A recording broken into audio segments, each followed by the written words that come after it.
começamos porque deixa eu contar para o nosso pessoal que nos assiste. Muitas vezes a gente começa a dialogar antes, aí fica aquela gozação. Aí eu falo assim, vamos começar, porque o pessoal tem que ver isso. Eu hoje comecei falando, já a gente fala o negócio da física aqui, mas eu hoje comecei falando o seguinte, estamos sentindo falta dos seus temas, né? Porque na época da pandemia era o seu tema. Então você tem que arrumar algum outro tema catastrofista, alguma coisa ruim que esteja acontecendo, né, para falar. É o seu tema, negócio meio ambiente está acabando. Rocha, vê se tem sentido um cara falar uma coisa dessa na semana seguinte ao 8 de janeiro. Que coisa mais catastrofista do que isso? Você está de brincadeira que você levou a sério aquilo e o Capitólio. Aquilo é uma turba urbana, um bando de arruaceiros. Eu acho até bom chamar de terrorista. Mas aquilo em si eu não acho que seja um terrorismo. Aquilo ali, o terrorismo seria destruir torres de energia elétrica. Estão destruindo. Não, pois é, mas não teve efeito em nenhuma distribuição de energia, né? É uma coisa Aquilo ali, cara, são imbecis que resolveram quebrar o patrimônio público super simbólico. Eu acho ótimo que chame de terrorista e acho ótimo que enquadre em terrorista. Eu acho E o Anderson Torres? E a minuta do golpe? A minuta é fantástica. Você tá eu acho o seguinte, a coisa é muito séria. Né? Pode até ter sido resultado numa patetada, certo? Mas o fato é que houve uma tentativa organizada de golpe de Estado e um dos ingredientes foi o terrorismo, que é o terrorismo, ao cabo e afinal, visava provocar o caos, e esse caos é que seria o mote do golpe, da intervenção militar e tal. Né?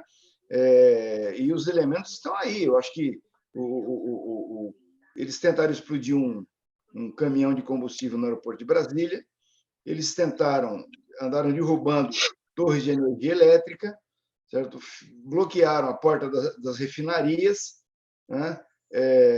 Assim, eu acho que só não morreu ninguém porque o novo governo, acreditou, né, na palavra do governo do Distrito Federal, de que não estava tudo sob controle e que os manifestantes não iam fazer o que fizeram.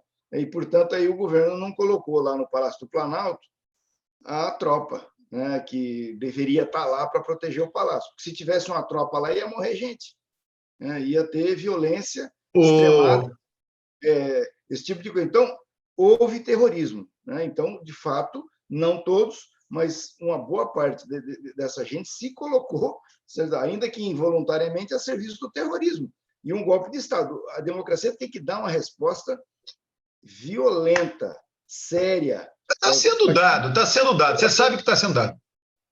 Não, Alberto, você tá falando isso aí, mas que eu colocar temas pessimistas, mas eu queria discutir realmente com você, que é cientista político, respeitado, tem autor de vários livros importantes, etc. É o seguinte, eu estou na dúvida, a democracia está em crise ou a democracia está fortalecida? Ostáquio, você está parecendo aquele cara, o relator do processo, quando vai julgar contra o advogado, ele começa elogiando o advogado, a sustentação, a roupa.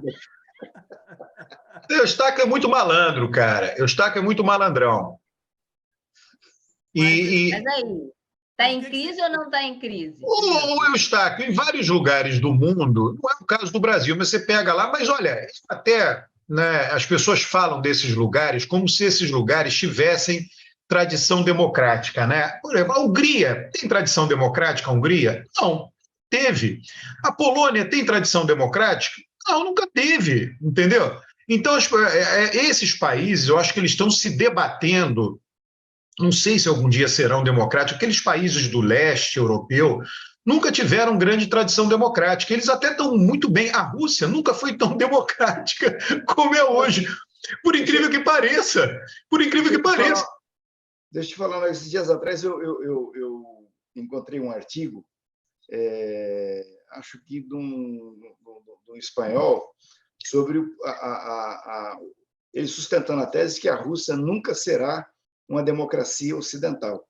E eu mandei esse artigo Eu mandei esse artigo para um amigo meu, que é francês, e que vive ali entre a Espanha e o Marrocos, tá? Ele vive muito no Marrocos, e eu mandei para ele, porque um dia eu discuti com ele sobre a questão da ocidentalização, pelo menos na questão democrática, dos países muçulmanos, dos países da Ásia.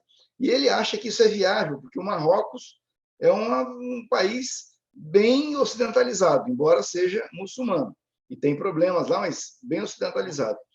E aí esse artigo sustenta a seguinte tese, de que a Rússia nunca será uma democracia ocidental, porque é uma espécie de catolicismo ortodoxo oriental, portanto, jamais vai se adaptar aos costumes que nós temos aqui no Ocidente.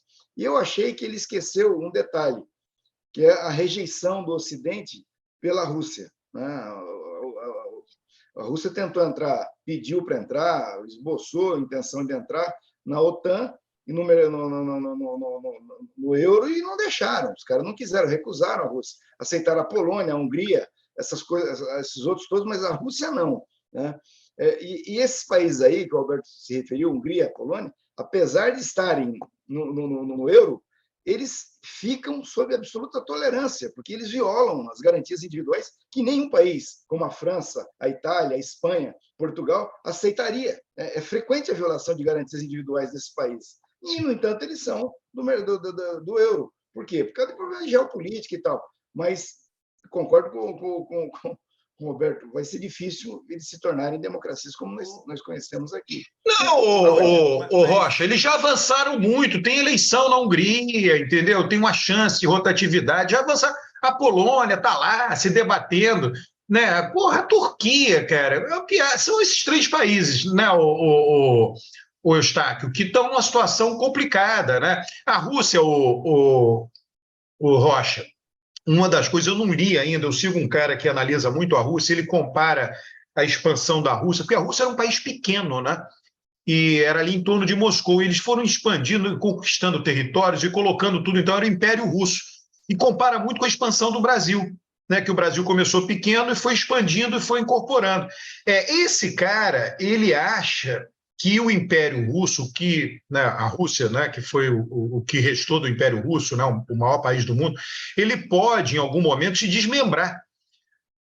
Inclusive, ele coloca aí essa guerra da Ucrânia como um elemento disso. Pode ser um elemento. Se a Ucrânia não acontece nada, a Rússia sai, tem que recuar, as outras repúblicas lá que foram incorporadas no Império Russo podem dizer, porra, agora eu quero também.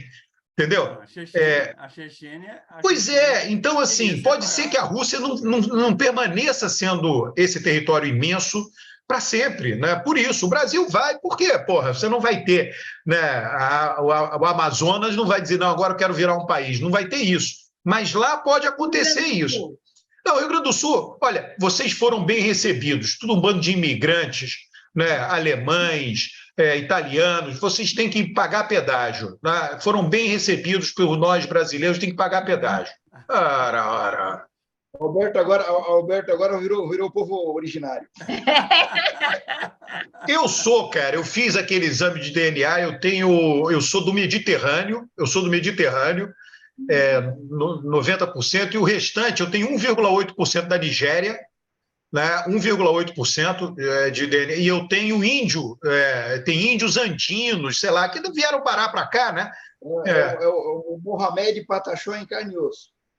Eu tô tranquilo com relação a isso. Se tiver alguma seleção por cota, eu vou botar lá, porque eu tenho 1,8 de nigeriano. 1,8 de nigeriano, sabe por que eu tenho isso? Porque os portugueses, antes de vir para cá, já tinham ido para lá. E tinham levado gente para lá. Então teve uma misturinha. Eu tenho até País de Gales, é uma mistura tremenda. Gales, né? É por isso que a cabeça dele é meio confusa, Rocha. Aí. Eu vi o seu olhar, cara. O seu olhar estava um olhar meio esquisito. Vai vir coisa daí. Vai vir. E não deu outra, né? Muito triste. Nota você. Seu comportamento é muito triste, Eustáquio. O Alberto deu volta e não respondeu. Não, respondi. Brasil, Estados Unidos, esses países. Não vai lá para os. Nós estamos em crise? Essa seita que está se formando tem alguma chance de dar uma reviravolta? Não, o bolsonarismo vai continuar aí, né? Eu espero que o sistema político, o Supremo pode tudo, pode muita coisa, né? Eu só espero que o Supremo, em algum momento, né, tem lá alguma coisa lá que vão achar, né, e vão dizer, olha aqui, Bolsonaro é inelegível. Eu só espero isso, viu? Eu juro, eu só espero isso. Não, mas eu penso só, o seguinte, Márcio, Rocha, só te perguntar, Rocha, só para a nossa reforçar democracia... Só para reforçar isso que a Márcia está colocando, Rocha, é assim, você sempre fala o seguinte, né, que a democracia brasileira é muito nova, está experiente e tal. Agora, por exemplo, é muito nova, mas ela está com muitos problemas. Teve impeachment do Collor, teve impeachment da Dilma, e agora, recentemente, teve o quê? Teve o 7 de setembro, depois teve o 12 de dezembro, as manifestações, agora no dia 8. Então, assim, é uma democracia jovem com muito problema. E esse esboço aí de projeto do Anderson Torres é uma prova cabal que é o seguinte, que inclusive os setores militares, né, estavam se preparando para um golpe, né? Então, assim, essa é a pergunta inicial que eu tinha feito, que o Alberto está fugindo dela. A democracia está em crise? Não estou fugindo, não. Não tem crise nenhuma, não. Tem crise nenhuma, não. Eu acho que é um copo, aquela história do copo meio cheio e meio vazio, né? Você pode olhar sobre esse aspecto que você está olhando. Agora, a grande pergunta, que é a que a Márcia está fazendo, de fato, é a pergunta a ser respondida. Qual é o tamanho do bolsonarismo? E que risco ele representa para a democracia? Certo? Ontem me fizeram essa pergunta, jantando com os amigos, me perguntaram, mas qual que é um amigo estrangeiro perguntou, mas qual que é o tamanho do bolsonarismo? Certo? Porque na França a gente sabe qual que é o tamanho da Le Pen, na Espanha nós sabemos qual que é o tamanho do Vox, né? Lá em Portugal surgiu um novo agora que o pessoal sabe qual é o tamanho, na Itália, na Europa talvez seja onde seja maior, porque começou lá com aquele primeiro-ministro que foi um monte de tempo lá, e depois saiu, e agora voltou outra da extrema-direita, então a Itália é mais problemática. Mas, nos países, tem que definir, nos Estados Unidos, o Trump, nós estamos vendo lá que o negócio é exuberante, tem que ver qual que é o tamanho do bolsonarismo no Brasil. Eu acho que essa tentativa de golpe trouxe duas consequências. A primeira, na minha maneira de ver, a democracia brasileira demonstrou uma resiliência fabulosa, porque há 4 anos ela está sendo atacada. Exatamente. Né? E há 4 anos é dioturnamente atacada. O Eustáquio estabeleceu alguns elementos, mas existem muito mais. Um presidente da República que trabalhou contra a democracia. Exatamente. E ela está aí, ela está em pé, não está nem cambaleando. E a tentativa de golpe, então, expõe que a democracia brasileira não é uma coisa de fachada. É uma democracia, a direita brasileira, a direita civilizada, o centro e a esquerda se uniram, né? Aquela reunião do Lula com os governadores demonstrou claramente que tudo menos acabar com a democracia, tá certo? Então, isso, em que medida isso vai resultar na ida do bolsonarismo para o gueto, para que ele represente aquilo que a gente sempre esperou que ele represente, porque em torno de 13%, 10% da sociedade. Ele cresceu por quê? Porque o centro e o centro-esquerda e a direita se desentenderam, né, com aquela coisa do Aécio não reconhecer a vitória da Dilma, depois o impeachment da Dilma, e aí esgarçou tudo e nasce o Bolsonaro. Quer dizer, ele vai voltar a ser o que ele era antes, quer dizer, uma coisa periférica, ou vai ser uma coisa central, importante, vai ter 40%, 39%, 45% dos votos? Esse aqui é o ponto. Isso. Agora, que nós temos uma democracia, certo, consolidada, com musculatura para se defender das agressões, parece claro que temos, né? Nós temos uma democracia baseada em instituições que estão funcionando mal e porcamente. Não, mas você fala isso, mas todo mundo que fala isso, você vai me desculpar, amiguinho, mas todo mundo que fala isso tem uma visão egoísta do que seria o funcionamento das instituições. Egoísta no seguinte sentido: você, Eustáquio, gostaria que as instituições funcionassem assim. Como elas não funcionam, estão funcionando mal. É egoísta. As instituições, elas têm que atender à sociedade, não ao Eustáquio. Esse é que é o ponto. Colocou no divã, está aqui, ó. Não, é egoísta no sentido que é para atender o indivíduo. Deixa eu trazer uma preocupação que vem crescendo. Na minha visão, as Supremas Cortes tinham que ser coisas que nem mal sabe o nome das pessoas que estão lá, que teriam que ser discretas, não tinham que ser como tem acontecido no Brasil recentemente. Tá? E mais recentemente, a Suprema Corte começou a dominar a ação, não só aparecer na mídia como super-heróis e super-heroínas, mas também tomar ações meio fortes, vamos dizer assim, meio rápidas demais. Suprema Corte, para mim, tinha que ser uma coisa como a gente observa nos Estados Unidos, que é um corpo que anda muito lentamente, muito cautelosamente. As pessoas que naturalmente eram mais à direita se tornam mais centro, as mais à esquerda se tornam mais centro, e tu não vê essas pessoas na super manchete, tá? Nem nos Estados Unidos, nem no Canadá, tu vai ver a Suprema Corte fazendo esse papel. Márcia, aqui no Brasil, a Suprema Corte está tomando um papel que me assusta.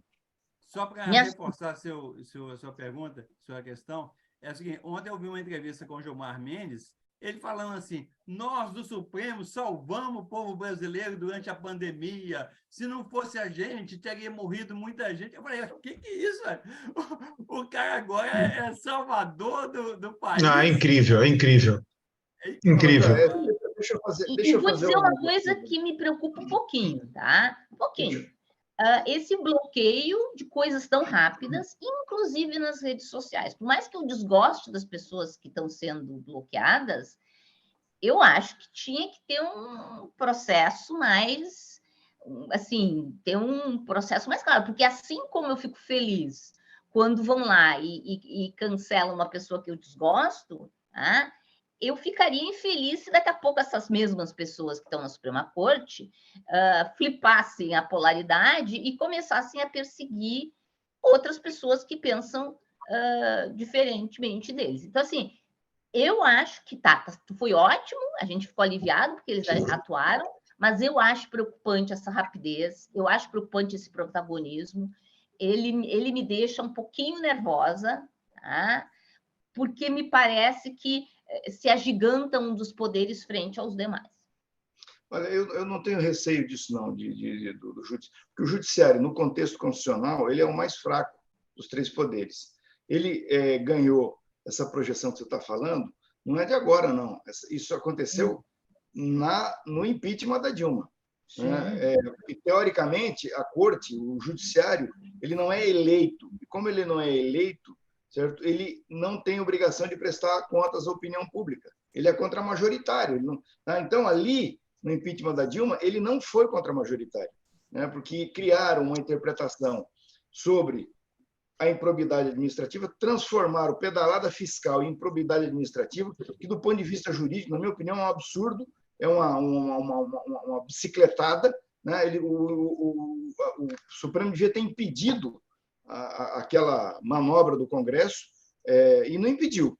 Né? Por quê? Por causa da opinião pública. Eu me lembro que um ministro, certo, falou lá na corte que é preciso ouvir a voz rouca das ruas. Ora, se o Supremo tem que ouvir o rock, então vai ter que ir para a eleição, né? Porque a função dele não é essa. Então, ali a coisa começou a desandar. Aí vem a Lava Jato. Certo? Na Lava Jato, o que nós vimos? Nós vimos um juiz de primeiro grau emparedando o ministro do Supremo. Por quê? Por causa da opinião pública. Né? O Supremo com medo da opinião pública. Né? Até que o Supremo conseguiu reagir e reordenar a coisa. O Gilmar Mendes, na entrevista ontem, ele falou exatamente isso, que não só um juiz, mas um procurador, né, o Dallagnol, emparedando o Supremo. Quer dizer, esse ataque do Supremo começou lá com o Dallagnol. Exatamente. Então, é o seguinte, mas o Supremo aceitou ser emparedado. O Supremo aceitou ser emparedado. Não, sim, mas demorou para reagir. Alberto, vamos assim, bem rapidamente contextualizar isso. A Lava Jato começa com aquelas operações de busca e apreensão e condução coercitiva, flagrantemente inconstitucional. Aquilo é uma escrotice legal.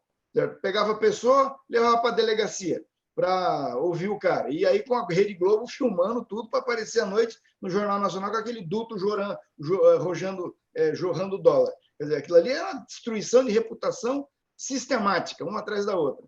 O Supremo tolerou isso durante um bom tempo, né? As prisões preventivas de prazo indeterminado, quer dizer, prendia o cara e ficava lá como método para obter delação premiada. O Supremo tolerou isso. Até o Supremo reagir, né, e se impor, né, demorou. Mas o Supremo vai conforme o vento político. Esse é que é o problema, entendeu? Exatamente. Então, aí, quando ele reage, ele se impõe, ele vai passando do ponto, né? Só que aí, eu digo que o passar do ponto do Supremo, no caso da Lava Jato, certo?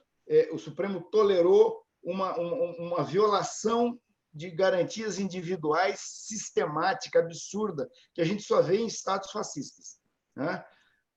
Então, ali serviu o quê? Para dar no que deu. Bolsonaro, né? O fascismo cresceu, desorganizou as instituições, mais do que o Eustáquio costuma dizer que elas estavam funcionando mal e porcamente, aí virou mais porcamente do que mal, né? E aí aconteceu o quê? Surge o Bolsonaro, começa o processo de estiolamento da democracia. E aí quem é que vai defender a democracia?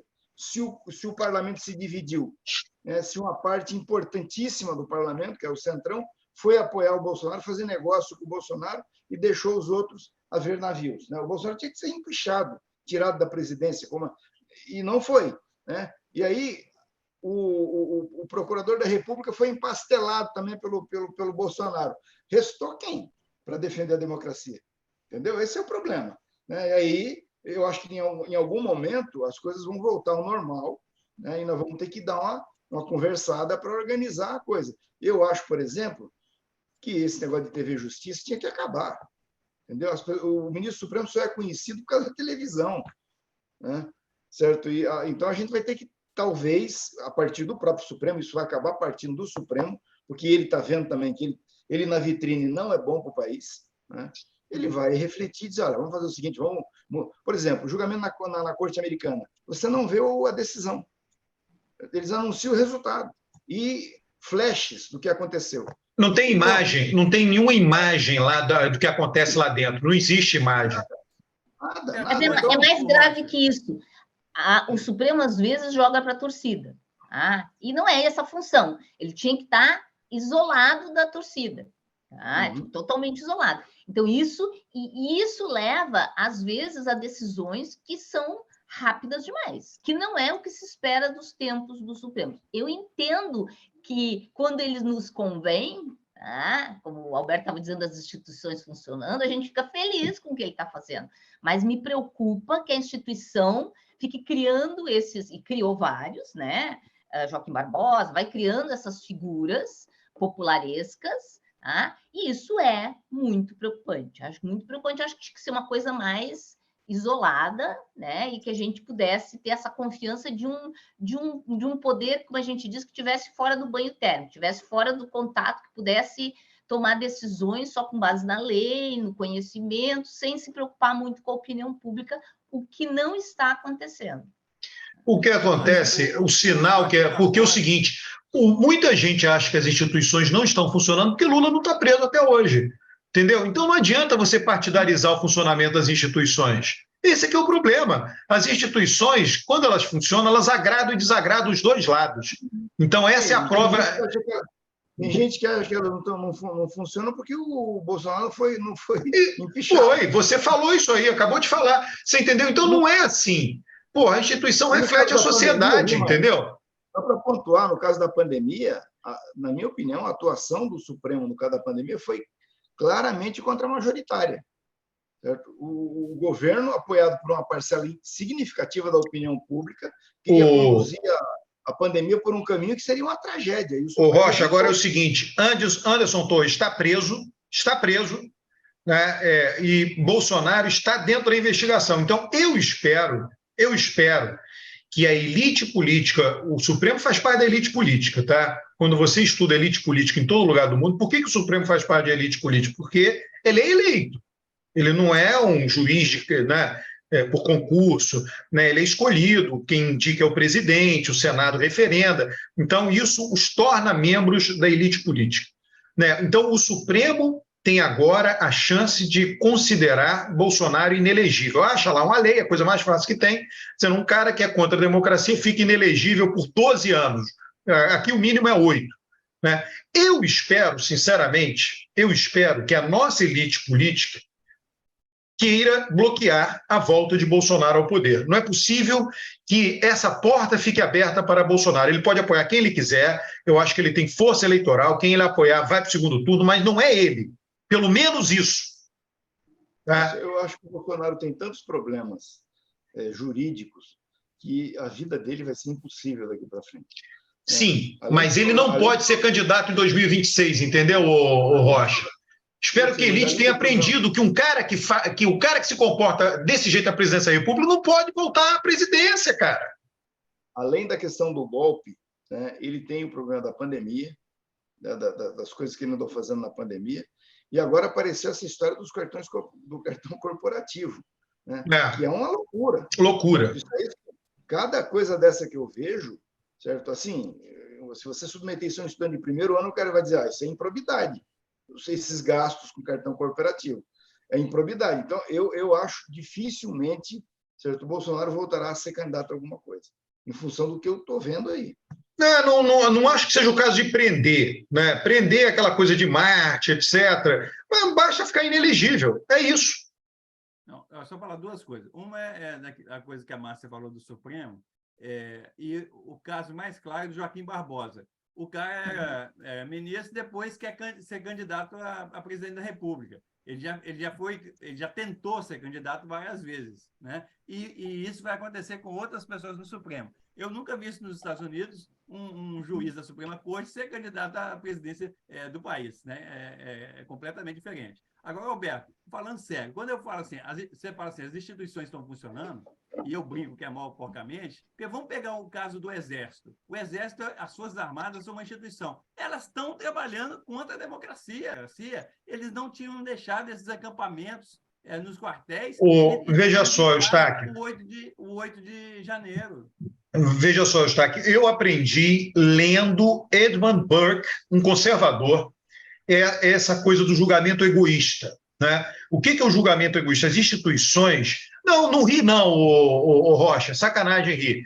Né? É o seguinte, um indivíduo não pode achar... É egoísta no sentido seguinte, você quer satisfazer a sua preferência individual. As instituições, elas são um edifício montado não por indivíduos, mas pela sociedade inteira. E o Burke chamava a atenção do seguinte, não só por quem está vivo, mas pelos mortos. Né? Então, as instituições, está depositado nas instituições um saber histórico.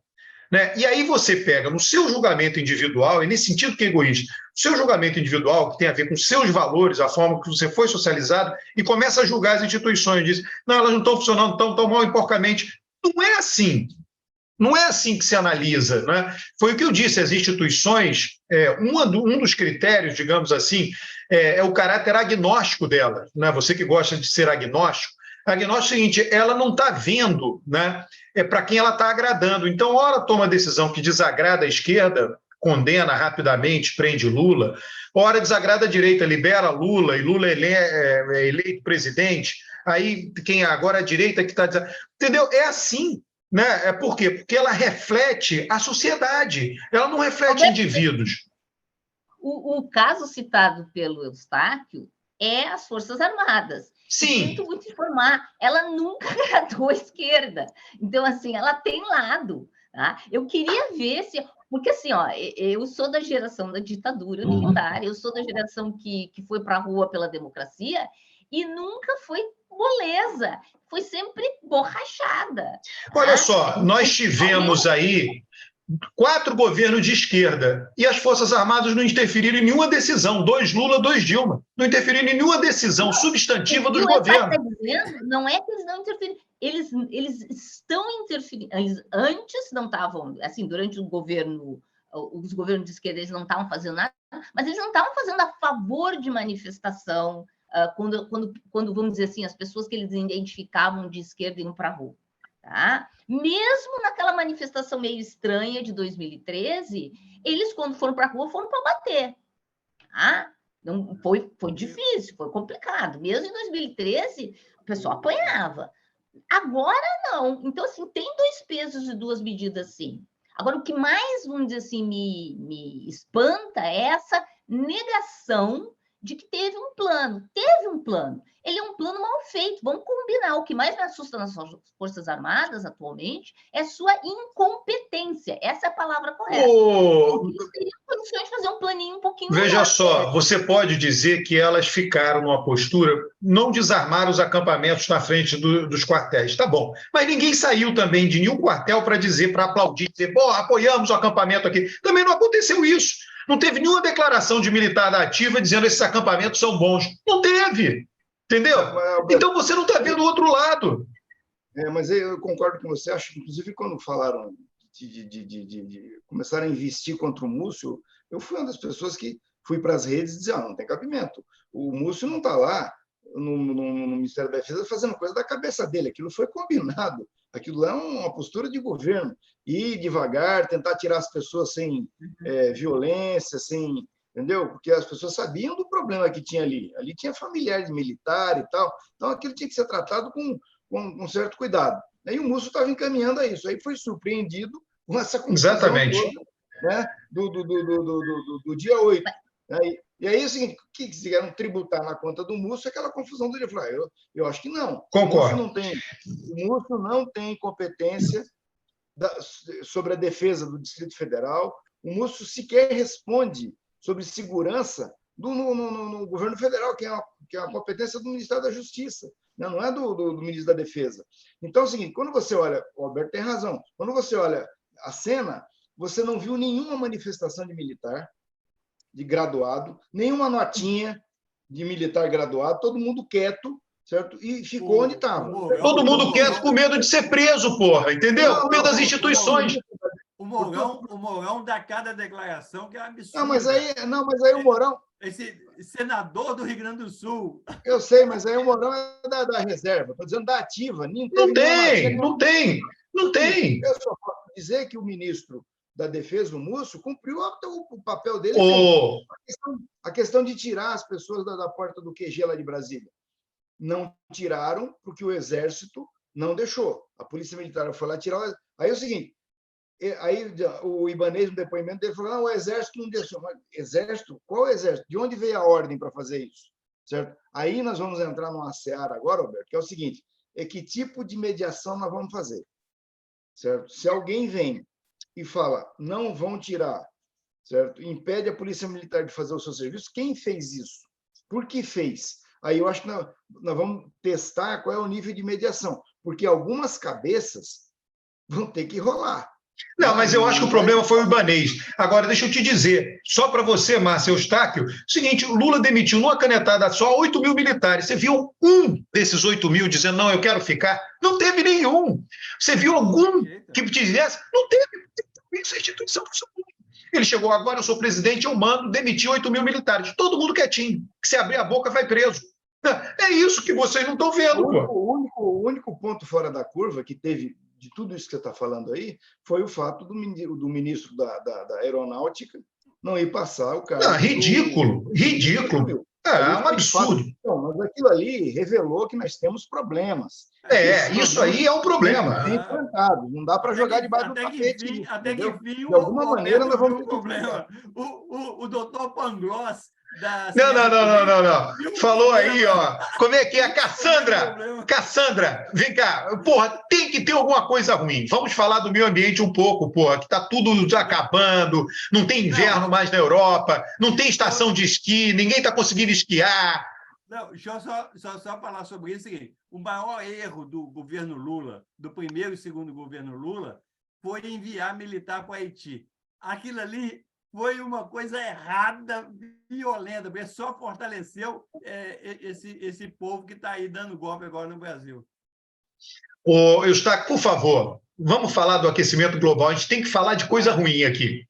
Então, essa semana, Eustáquio, não sei se você viu, essa semana uma manifestação grande na Alemanha contra a reabertura de uma mina de carvão. Você viu isso, não? Então, o que acontece é o seguinte, vou começar amaciando o Alberto, né? Começa pelo pior, porra. Não, Começa vou com uma coisa pelo bem ruim, cara. Nos, Parece que tem um asteroide em direção à Terra aí. Estão falando aí.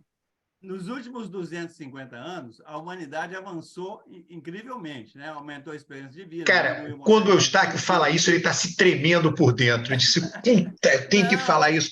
Foi ótimo. Agora, avançou muito, né? Nós temos grandes cidades, grande infraestrutura, telecomunicação. Essa live que nós estamos fazendo aqui só foi possível porque houve avanço tecnológico, né? E etc.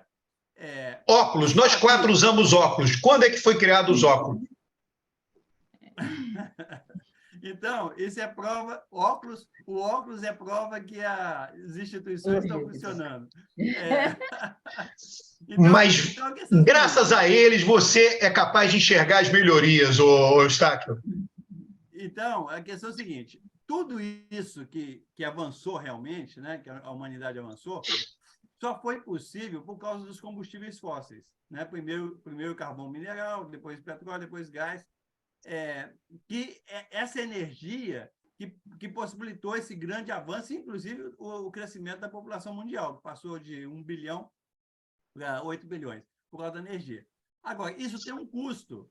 O que o Alberto não vê é isso, quer dizer, todas essas melhorias têm um custo. E o custo vai ser pago pelas futuras gerações e pelas gerações mais novas de hoje. Quais são os resultados que saíram essa semana?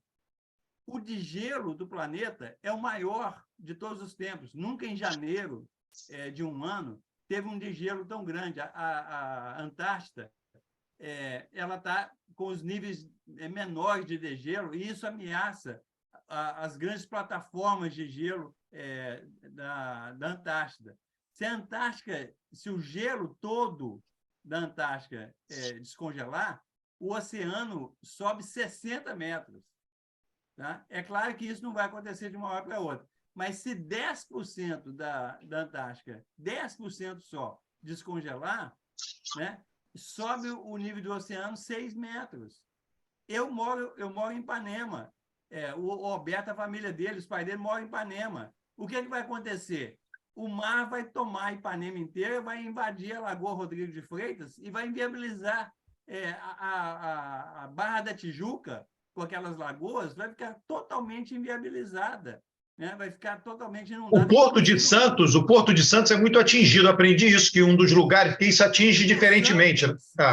Vila Belmiro, lá, o memorial do Pelé e a Vila Belmiro vai ser inundada. Santos é uma das cidades mais frágeis. Eu gostei que o Lula admitiu privatizar o Porto de Santos. Vai privatizar e o dono vai ser o Michel Temer.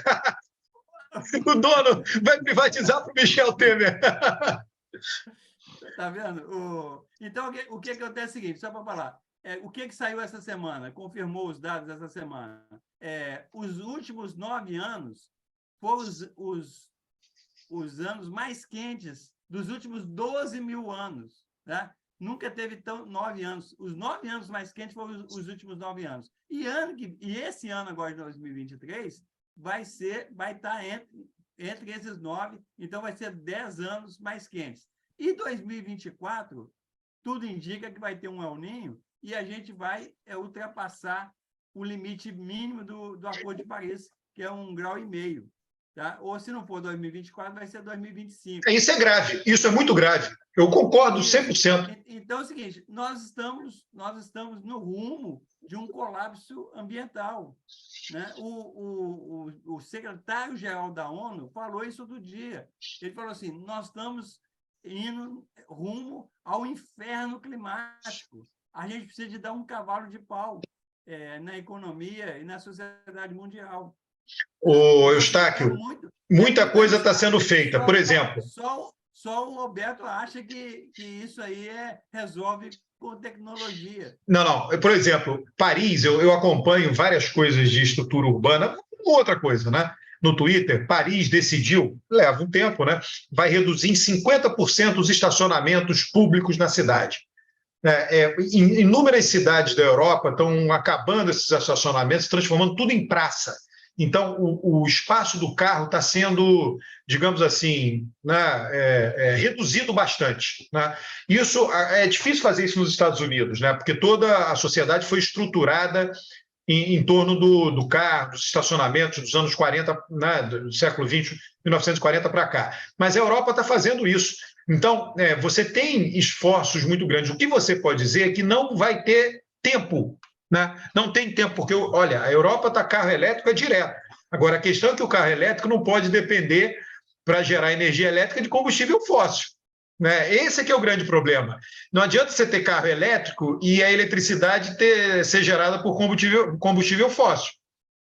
Aí vai o problema é que isso é microescala. A gente tinha que ter uma ação global. E, assim, a grande preocupação são países que têm que tem um setor industrial que depende de combustível fóssil e que estão crescendo alucinadamente, tá? E que não vão entrar nessa jogada. Então, assim, tinha que ter um acordo, não assim, cada país fazendo o seu ambientalismo de boutique, mas sentar e fazer conta de quanto é que a gente consegue economizar como o mundo. E países que estão crescendo economicamente, que vêm de uma situação de maior pobreza.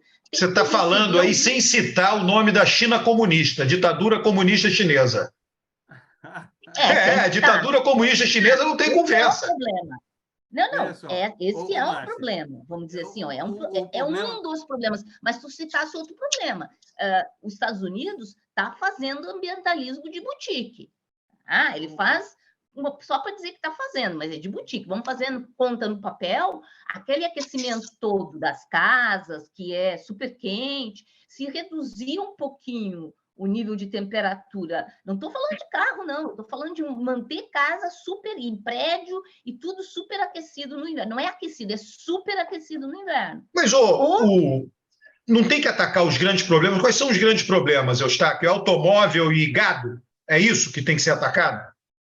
Quais são os grandes problemas? Uma coisa é isso, é mudar a matriz energética, sair principalmente do carvão mineral, que a Márcia está falando, não é a China também, mas hoje o que mais cresce em termos de carvão mineral é a Índia.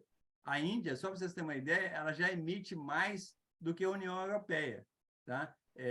Porque ela usa muito e continua crescendo num ritmo muito mais amplo. Então é o seguinte, a gente tem que fazer a mudança, né, da matriz energética dos combustíveis fósseis para as energias renováveis. Só que isso demora um certo tempo, né, e exige uma quantidade de dinheiro muito grande. Né? Quando você pega no Brasil, por exemplo, isso é uma briga que eu tinha com o governo Lula, com o Lula falava, o pré-sal é o passaporte para o futuro.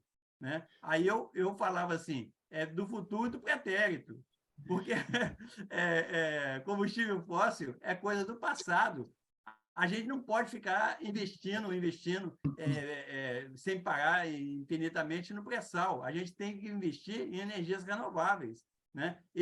Por isso que a volta da fadinha da floresta, o Alberto não gosta, mas a volta da Marina é fundamental porque no PT tem esses setores desenvolvimentistas que querem crescimento econômico a qualquer custo. Né? E cá para nós, né? A coisa mais emocionante dessa semana foi a posse da Sônia Guajajara e da Aniele Franco. Né? A posse da Sônia, possivelmente, inclusive, assim, eu conheço pessoalmente a Sônia. Inclusive, eu fiquei impressionante o seguinte, lá para 2016, na época do impeachment da Dilma, teve um comício com o Lula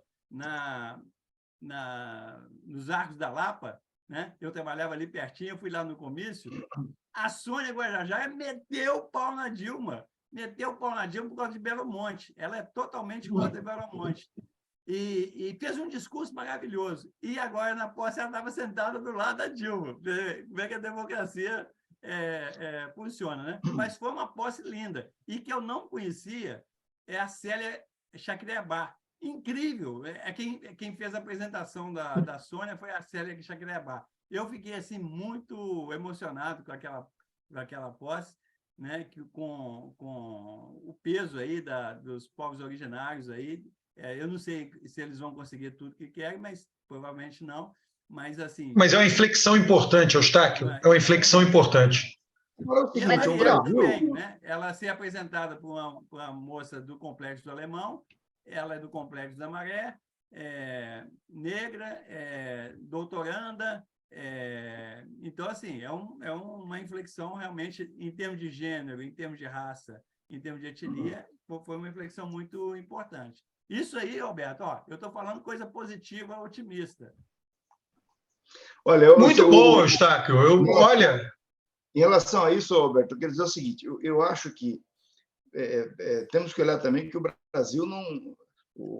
nós vamos ter que explorar o pré-sal, sem dúvida nenhuma, não temos muita alternativa, mas o Brasil está dando passos em direção a energias renováveis bastante significativos, né? O nosso parque hoje de produção de energia Solar alternativa... Solar passou eólica. Exatamente, é um negócio exuberante, não é brincadeira. Tinha que fazer um parque lá no sertão do Ceará, você podia botar uma quantidade gigante de painéis ali, entendeu? Porra, no sertão do país, né? Mas o Ceará, cara, aquele é insolação o ano inteiro. Qual que é o lado negativo? É que todas essas placas solares e todas as engrenagens eólicas são tudo importado, tudo tecnologia ou da Dinamarca ou da Alemanha. E tudo feito com energia fóssil. Tudo só é fabricado porque tem energia fóssil. Por isso é que a Petrobras tem que ser transformada numa empresa de energia, certo? E nós temos que viabilizar a industrialização nessa área, nesse setor, aquela história do conteúdo nacional. Não podemos abrir mão disso. As coisas têm que ser produzidas no Brasil. O pessoal que está vindo da China, não sei de onde, para fazer isso aqui, está certo, mas vai ter que comprar da indústria nacional. A WEG já produz. A WEG já produz. Não precisa. A WEG é uma empresa brasileira, o negócio é... Não, exatamente, compra da WEG ou de outra. Agora, é o seguinte, eu considero uma boa notícia a ida do Renan Filho para o Ministério dos Transportes. Registrem o que eu... Bom mesmo é a Daniela do Vaguinho no turismo.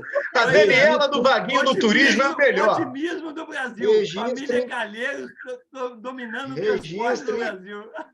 Registrem que eu vou dizer aqui. Hoje é dia 14/1 de 2023. Será um dos melhores ministros do governo. Não, isso eu concordo. Agora, ele é empreendedor, isso eu não tenho dúvida. Competente, grande gestor, e ele no Ministério do Transporte vai ter recursos, e eu acho que ele tem um potencial de se transformar, atropelar a Tebet. Não, isso eu concordo. Agora, o Rocha, e o Belfort Roxo no turismo? Qual a experiência que o Belfort Roxo tem para tocar o turismo no Brasil? É o seguinte, a resposta que eu vou dar foi que o Lula deu. A resposta que o Lula deu. Eu acredito na política, ponto. Não. Eu estou perguntando o seguinte, qual a experiência que um gestor de Belfort Roxo tem com o turismo? Não, o Ministério do Turismo é cheio de profissional competente, vai resolver, ela vai fazer um bom trabalho, entendeu? E pronto. E o melhor é o Freixo na Embratur, como é que é? Tropa de Elite 3, quando o inimigo se torna parça. Muito bom. Então, assim, alguns dos problemas que acontecem agora com o governo, que eu queria até falar sobre isso, Alberto, é o seguinte, o Lula fez 37 ministérios, dividiu o Ministério da Economia em 4, né? Agregou forças, colocou a Tebet lá, é uma coisa muito importante. Agora, veja só, se por um lado isso aumenta a governabilidade, por outro lado, gera vários problemas. Eu estou vendo o seguinte, eu vi uma entrevista do Mercadante, o Mercadante falou que vai construir um grupo de estudos no BNDES, né, para pensar a reindustrialização no Brasil, para pensar a economia brasileira. O Alckmin vai fazer a mesma coisa no Ministério da Indústria e Comércio. A Tebet vai fazer a mesma coisa no Ministério do Planejamento. A mulher lá da gestão vai fazer alguma coisa parecida, né? E nós temos o IPEA, que está aí com centenas de técnicos para fazer isso também. Então, é o seguinte, vai começar 4, 5, 6 planos e o nego vai começar a bater a cabeça, né? Sabe quanto tempo? Não tem uma coisa central. Sabe quanto tempo vai demorar isso aí, Eustáquio? 20 dias. Daqui a 20 dias você me fala. O Lula já resolve isso em 20 dias. Na hora que ele sacar isso, ele organiza e bota alguém para liderar e toca. Cada um vai fazendo o seu Mas é estudo, muita vai ter uma coisa, liderança. o Rocha. Mas aí vem um conselhão. Aí o Lula vai falar assim, então todos os planos vão lá para o conselhão. Aí o conselhão vai ficar discutindo os vários planos, não sei o quê. Aí vai ficar 4 anos discutindo e não vai conseguir fazer. Sabe como eu vejo o conselhão? Falando, um perigo. Sabe como eu vejo? O conselhão não vai tratar disso aí que você está falando. O conselhão é um espaço de produção de consensos na política. Eu duvido muito que o conselhão se meta nesses temas aí. Ele mexe na economia. Ele vai dizer assim, o conselhão, o Lula chamar o pessoal lá, dar um café, fazer um carinho, conversar com todo mundo, é uma forma de pacificação do país. Então, o que ele vai fazer? Ele vai encher esse conselhão de gente diferente um do outro, né? E é isso, é uma reunião A melhor coisa que tem é botar gente que é contra ele no conselhão, e depois que a pessoa entra, ela não vai poder mais falar nada contra ele. É a melhor coisa que tem, cara. Todo mundo que é a favor fica fora. Todo mundo que é contra entra no conselhão. Porra, o cara não tem como ficar falando mal dele. Ele tem a experiência do PAC. Isso é do cacete. Ele tem a experiência do PAC. Ele viu como o PAC foi virtuoso, foi benfazejo. Ele vai fazer isso de novo. Ele não vai deixar isso aí que você está falando, um ministério faz isso, outro ministério faz aquilo e tal. Eu acho que todo mundo vai daqui a pouco. E o Lula é um grande coordenador. É um grande delegador de tarefa. Eu acho que ele vai resolver isso rápido. Agora, a Tebet, essa semana eu reclamei no Twitter que ela está indo naquele negócio da LIDE, do Dória lá. Eu reclamei pelo seguinte, o Dória, quando o Lula foi ameaçado de ser transferido para São Paulo, quando estava preso aqui em Curitiba, ele deu uma declaração de que o Lula ele ia levar coxinha para o Lula em Tremembé, e que em Tremembé o Lula ia fazer uma coisa que ele nunca fez na vida, trabalhar. Essas foram as palavras dele. Ele esculhambou o Lula. Foi desrespeitoso, certo? Aí passa o tempo, certo? Esse cara teve eleição agora, foi para o segundo turno, e ele não apoiou ninguém no segundo turno. Entendeu? A Tebet apoiou o impeachment da Dilma, no segundo turno apoiou o Lula. Certo? Várias pessoas que apoiaram o impeachment da Dilma, no segundo turno apoiaram o Lula. Pessoas que, como o Alckmin, aplaudiram a prisão do Lula na época, agora, na prática, foram para a defesa da democracia, apoiaram o Lula no segundo turno. Agora, esse Dória, não é nada. E aí, o pessoal, esse troço aí é um anal que o Dória usa para ganhar dinheiro. E ela vai lá como se não tivesse acontecido nada. Eu acho um absurdo. Ô, Rocha, esse lead aí, tem um cara que eu conheço em São Paulo que caracterizou muito bem isso. São ricos indo falar bem de si mesmos e todos uns aplaudindo os outros. É isso. É a coisa mais fácil que tem. O cara chega lá, minha empresa fez isso, aí todo mundo... Aí vem outra, minha empresa... Antes de encerrar, eu queria só... Vamos encerrar. Há 2 setores da sociedade brasileira que precisam fazer autocrítica. A gente cobra autocrítica do PT o tempo inteiro, não sei o quê, dos políticos, mas tem 2 setores que precisam fazer autocrítica. Um é o mercado.